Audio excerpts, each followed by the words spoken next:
दोस्तों 19 मई 2024 ईरान के प्रेसिडेंट इब्राहिम रईसी का हेलीकॉप्टर ईरान में क्रैश करता है।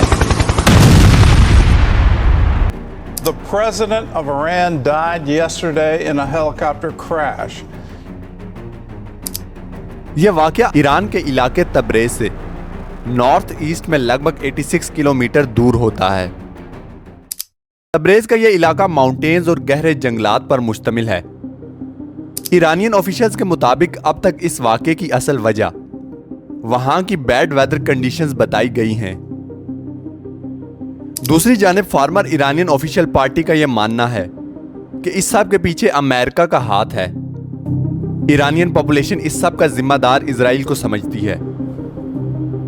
अमेरिकन ऑफिशियल्स का यह कहना है कि अमेरिका इस वाकये में शामिल नहीं है। इसी तरह इजराइल ऑफिशियल्स ने भी यह ट्वीट किया है कि ये हम नहीं थे, यानी कि इब्राहिम रईसी की डेथ के पीछे इजराइल का हाथ नहीं है। तो दोस्तों, क्या है असल हकीकत? इस सब के पीछे क्या होने जा रहा है और कौन है इस सब का असल जिम्मेदार? आइए दोस्तों शुरू करते हैं अपनी आज की ये वीडियो। ईरान में हेलीकॉप्टर क्रैशेस का यह वाकया पहला नहीं था। ईयर 2000 से अब तक लगभग 22 हेलीकॉप्टर क्रैशेस ईरान में हो चुके हैं। ईरान का एविएशन सिस्टम यूएस के अंडर आता था। 1979 से यूएस ने ईरान के एविएशन सिस्टम पर पाबंदी लगा रखी है। दोस्तों, प्रेसिडेंट इब्राहिम रईसी के इस काफले में 3 हेलीकॉप्टर शामिल थे, लेकिन सिर्फ वही हेलीकॉप्टर क्रैश होता है जिसमें प्रेसिडेंट इब्राहिम रईसी और ईरान के फॉरेन मिनिस्टर मौजूद थे। अब यहीं ये सवाल जहन में आता है कि अगर वेदर कंडीशन अच्छी नहीं थी तो ये फ्लाइट लेने का आइडिया किसका था और क्यों था, और वो भी इसी माउंटेनियस रीजन से। इसी तरह पिछले कई सालों से ईरान और अजरबैजान के ताल्लुकात अच्छे नहीं रहे। दूसरी जानिब अजरबैजान और इसराइल के आपस में स्ट्रॉन्ग रिलेशन है। कहा यह जाता है कि अजरबैजान में इजरायली इंटेलिजेंस मोसाद के ऑफिसेज मौजूद हैं। 3 जनवरी 2020 को ईरान के मेजर जनरल कासिम सुलेमानी को एक ड्रोन अटैक में शहीद किया जाता है। इस तमाम की जिम्मेदारी उस वक्त मोसाद और सीआईए ने ली थी। ईरान और इसराइल की दुश्मनी बहुत पुरानी है। 2024 में ईरान ने इसराइल की सरहद पर लगभग 300 से ज्यादा मिसाइल और ड्रोन्स गिराए। इसके बाद दोनों कंट्रीज में नफरत मजीद बढ़ गई। इसकी एक बड़ी वजह इसराइल वर्सेस पैलेस्तीन वॉर है। ईरान हमेशा ही से पैलेस्तीन का हामी रहा है। दूसरी जानिब इजराइल ईरान पर हमास की मदद का इल्जाम लगाता है। ईरान की पॉपुलेशन के 2 हिस्से हैं। एक वो लोग जो सख्ती से इस्लाम पर अमल करते हैं और दूसरा तबका लिबरल्स का है। इब्राहिम रईसी ने ईरान में औरतों के लिए हिजाब को लाजमी करार दिया। हिजाब न करने की वजह से ईरानी सिटीजन महसा अमीनी को ईरानियन पुलिस ने गिरफ्तार किया था, जिसकी पुलिस की हिरासत में मौत हो गई थी। इस वाक़े के बाद पूरे ईरान में इब्राहिम रईसी के खिलाफ प्रोटेस्ट शुरू हो गए। ईरान की गवर्नमेंट में सबसे ज्यादा ताकतवर ईरान के सुप्रीम लीडर को माना जाता है। इस वक्त सैयद अली हुसैनी खुमैनी को ईरान का सबसे स्ट्रॉन्ग पर्सन माना जाता है। सुप्रीम लीडर ऑफ ईरान किसी भी ईरानियन पर्सन को गवर्नमेंट की किसी भी पोजीशन के लिए सिलेक्ट या रिजेक्ट कर सकता है। ईरान के military officers, chief justice, national ministers और यहां तक कि ईरान का प्रेसिडेंट भी सैयद अली हुसैनी खुमैनी की मर्जी से सिलेक्ट होता है।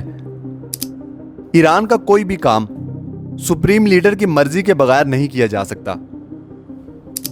इसी तरह ईरान में $1 मिलियन की फाउंडेशंस और कई दूसरी ऑर्गेनाइजेशंस डायरेक्टली सैयद अली हुसैनी खुमैनी के अंडर में आती हैं। दोस्तों, ईरान के कॉन्स्टिट्यूशन में सुप्रीम लीडर की यह पोजीशन 1979 में कायम हुई।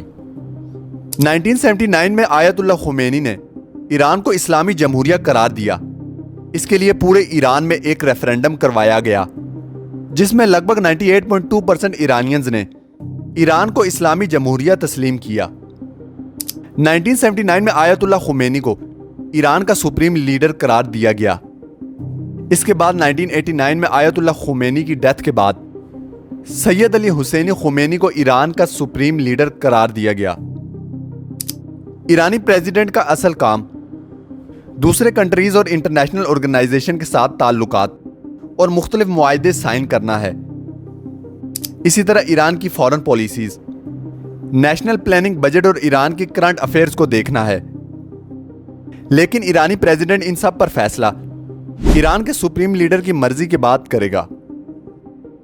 यही वजह है कि ईरान की कॉन्स्टिट्यूशन के आर्टिकल 131 के मुताबिक अगर ईरान के प्रेसिडेंट की मौत हो जाए तो ईरान के सुप्रीम लीडर की मंजूरी से वाइस प्रेसिडेंट ये तमाम जिम्मेदारियां संभालेगा। प्रेसिडेंट इब्राहिम रईसी की मौत के बाद वाइस प्रेसिडेंट मोहम्मद मखबर ने यह तमाम जिम्मेदारियां संभाल ली हैं। प्रेसिडेंट की डेथ के बाद ईरानियन गवर्नमेंट अगले 50 दिनों में ईरान में प्रेसिडेंट के इलेक्शन करवाएगी। प्रेसिडेंट इब्राहिम रईसी 2021 के इलेक्शन में कामयाब हुए थे और इन्हें 2025 के लिए स्ट्रॉन्ग कैंडिडेट माना जा रहा था। अब यहीं पर एक सवाल जहन में आता है कि अगर सुप्रीम लीडर की डेथ हो जाए तो ईरान का नेक्स्ट सुप्रीम लीडर कौन होगा। दोस्तों, ईरान के सुप्रीम लीडर का चुनाव चीफ जस्टिस, मिलिट्री ऑफिसर्स और नेशनल मिनिस्टर्स करते हैं। इसके अलावा एक रेफरेंडम भी करवाया जाता है। इब्राहिम रईसी को सुप्रीम लीडर के लिए भी एक स्ट्रॉन्ग कैंडिडेट माना जा रहा था, क्योंकि इब्राहिम रईसी भी सैयद अली हुसैनी खुमैनी की तरह ईरान में इस्लामिक रेवोल्यूशन के हामी थे। इब्राहिम रईसी की मौत के बाद अब सैयद अली हुसैनी खुमैनी के बेटे मुज्तबा को सुप्रीम लीडर के लिए स्ट्रॉन्ग कैंडिडेट माना जा रहा है। दोस्तों, इसी तरह एक और सवाल जहन में आता है कि इब्राहिम रईसी की मौत के बाद ईरान का क्या होगा। ईरान की जमहूरियत काफी इंटेलिजेंट है। यूएस सैंक्शंस, इजराइल और दूसरी कंट्रीज के साथ वार की वजह से ईरान ने अपनी नेशनल कमेटी के अफराद की तादाद को बढ़ा दिया है।